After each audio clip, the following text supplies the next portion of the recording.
So we're only like a month and a half into 2024, and I've already stumbled on my first 5-star read.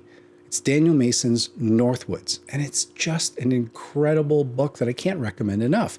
But it's one hell of a hand sell. It's very difficult to talk about. I mean, don't get me wrong, I'm going to do my fair share of hand waving here to try and convince you to read the thing, but frankly, if you want to miss all the fuss and folderol, just stop the video, go out, pick up the book, and read it. You will not regret it.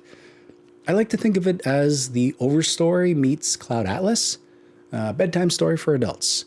A total clutch-worthy read, all killer, no filler, which doesn't tell you a heck of a lot about the book. So how about it is a collection of interlinked short stories spanning 3 centuries centered around a little yellow house deep in the woods of Massachusetts.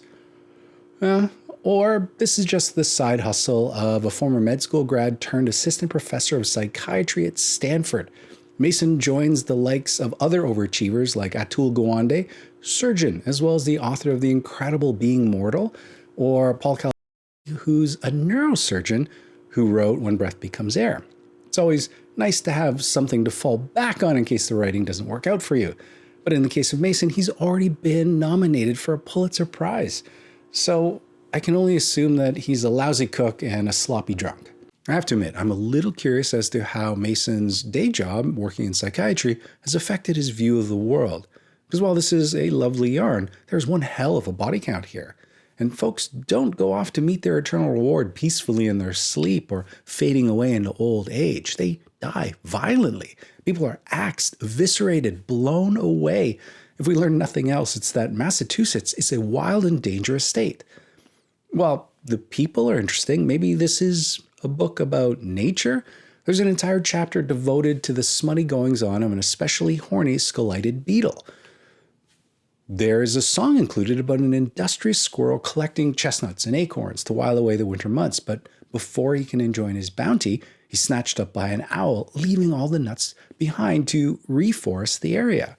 The forest will eventually be eviscerated several generations down due to an errant spore shook off the coat of a dog.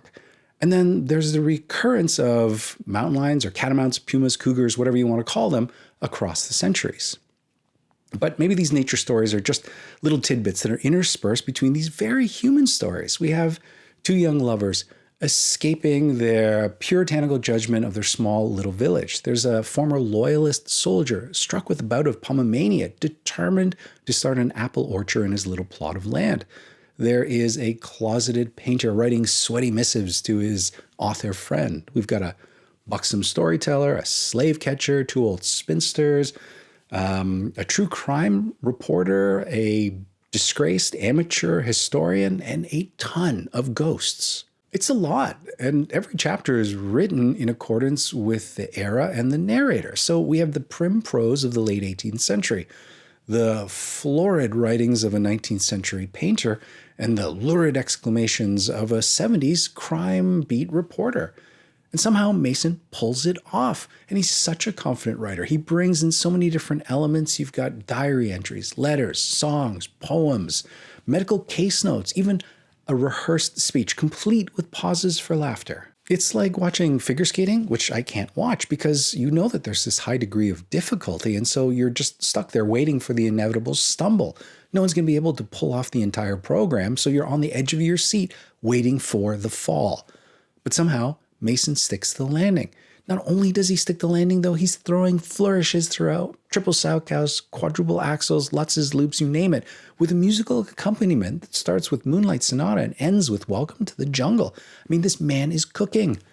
And here I am now talking about figure skating to try and describe this book to you. What can I tell you? This is going to be a short video, but I couldn't not tell you about this particular book.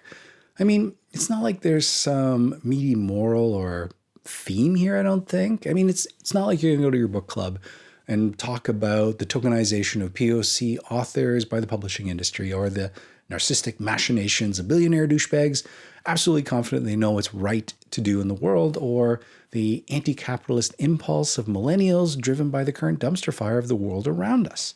This is just a hell of a story. It's that feeling when you're back in grade school and you found this mass market paperback at the library spinner and just get completely absorbed in the story. you're not paying attention to the subtle narrative themes throughout or the moral lesson that it's trying to impart. You're just loving the fact of being hypnotized by the words on the page and reveling in the story being told. That's what this is. It is a perfectly executed story where you can just sink into and know that you're in good hands. If anything, I feel like I've oversold the book and there's just no way it's going to be able to live up to all the hype. If anything, I have to thank Jacqueline in the comments who recommended this book. It was one of her favorites and really prompted me to finally pick it up. Turns out I'm a little late to the party. I mean, Russ over at Ink and Paper Blog found this to be his favorite book of 2023. Rick McDonnell loved this thing.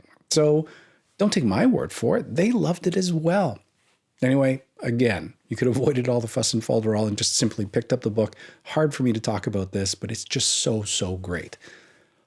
Anyway, that's enough hand-waving for now. That's it for me this week. I hope you have a great week of reading. There's so many great books out there that I've been encountering in the last little while. So 2024 is shaping up to be a fantastic year of reading, and I hope it is the same for you. We'll talk again soon.